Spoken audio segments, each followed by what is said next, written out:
Here, students, you're joining me as I sand the surfaces of the varnish after it's dry on the drawers. This side has already been completed. It's sanded and coated, 3 coats here. And this is a slight variation. We have 3 coats on here, and I'm just sanding after the last coat. Okay? So this drawer member is an end panel because it's got the slots. So just jump on here with this is a worn out 120 grit, so it's probably like about a 220 grit. It's a finer grit sandpaper.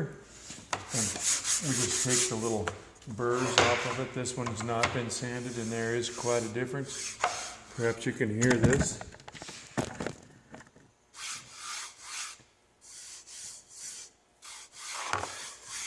And when I sand it,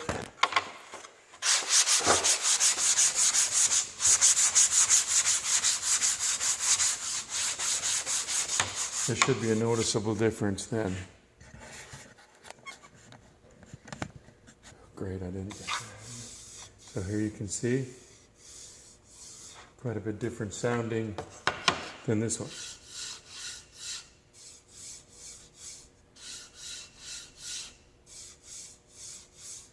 So that's what I'm trying to get the rough edge. It feels a little bit like a sandpaper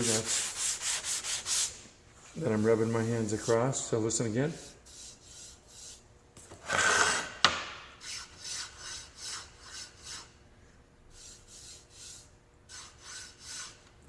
So there's quite a difference.